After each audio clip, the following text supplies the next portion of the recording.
আসসালামু আলাইকুম প্রিয় ফেসবুক পরিবারের সবাইকে জানাচ্ছি ঈদ মোবারক। ঈদের শুভেচ্ছা জানাচ্ছি আপনাদের। আমি যে স্থানটিতে আজ অবস্থান করতেছি এটা হচ্ছে ঐতিহ্যবাহী ভবদাহ। এটা হচ্ছে জেলা যশোর জেলা অভয়নগর থানার পায়রা ইউনিয়ন এবং মনিরামপুরের শেষ দুই থানা কেন্দ্রিক এই ভবদাটি অবস্থিত। এই ভবদাটি সবথেকে পুরাতন দিনের সবথেকে ব্যয়বহুল প্রকল্প হচ্ছে এই ভবদাহ প্রকল্প। এটি হচ্ছে যখন বাংলাদেশ ভারত পাকিস্তান এক ছিল তখন এই প্রকল্পটি তখন থেকে শুরু হয়, স্বাধীনতার আগ থেকে। তাই এই প্রকল্পটা সব থেকে ব্যয়বহুল। এই প্রকল্পটি এখনও পর্যন্ত ব্যয়বহুল আছে, কারণ আপনারা দেখতে পাচ্ছেন 21টি গেট। 21টি গেটের আপনার প্রত্যেকটা মোটর চলতেছে এখন। এটা আগে যেমন জ্বর হতো, ভাটা হতো, এখন সেই প্রসেসটা বন্ধ হয়ে গেছে। এর জন্য বারবার বিল প্লাবিত হওয়া থেকে রক্ষা করার জন্য এই ভবদাহ, এই যে আপনারা যেটা দেখতে পাচ্ছেন, সব হচ্ছে মোটর সেট করা। যারা যে পাম্পগুলো দামি উন্নত মানের পাম্পগুলো ব্যবহার করে পানি সেচ প্রকল্প চলছে, আমি আপনাদের দেখাবো। আপনারা দেখতে পাচ্ছেন সারি সারি এগুলো সবই হচ্ছে মোটর সেট করা, বড় বড় পাম্প মেশিন সেট করা। এটা অল টাইম রাত দিন 24 ঘন্টা এটা চলতে থাকে, কারণ এটা না চললে মনিরামপুরের মানুষের বাড়িঘর প্লাবিত থাকে। তারা আসলে 12 মাসই তলানো থাকে বললে চলে পানির নিচে। ব্রিটিশ সরকার আমলের সবথেকে ব্যয়বহুল প্রকল্প এটা। আপনারা যেমন দেখতে পাচ্ছেন, এটা কিন্তু রাত দিন 24 ঘন্টা এরকম চলতে থাকে।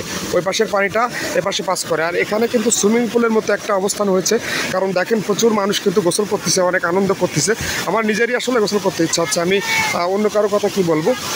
এদের দেখতে পাচ্ছি, এদের কিন্তু আমাদেরই নিজেদেরই এলাকার লোক। এরা সবাই গোসল করে অনেক বেশি মজা এবং আনন্দ উপলব্ধি করতে পারছে।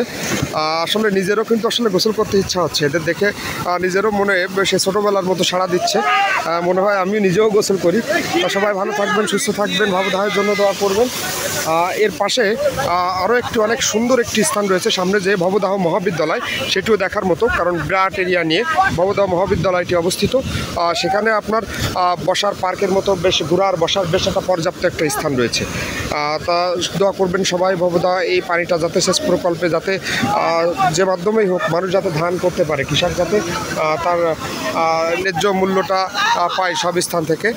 কারণ ধান আমরা কৃষির উপর নির্ভরশীল, কৃষি না থাকলে আমাদের কিন্তু আসলে চলাটাই কঠিন। বাঙালি কৃষি নির্ভরশীল দেশ।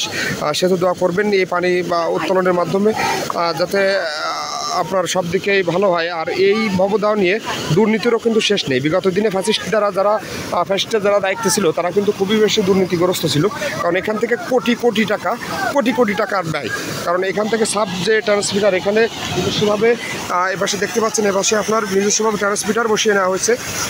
বিদ্যুৎ উৎপাদনে এখানে আলাদা প্রচুর বিদ্যুৎ, প্রত্যেক বছরে কয়েক হাজার কোটি টাকার বিদ্যুৎ এখান থেকে আসলে নষ্ট হয়। সবাই ভালো থাকেন, সুস্থ থাকেন। পরবর্তীতে ভবদার অন্য পাশটি আপনাদের দেখানোর চেষ্টা করবো ইনশাআল্লাহ।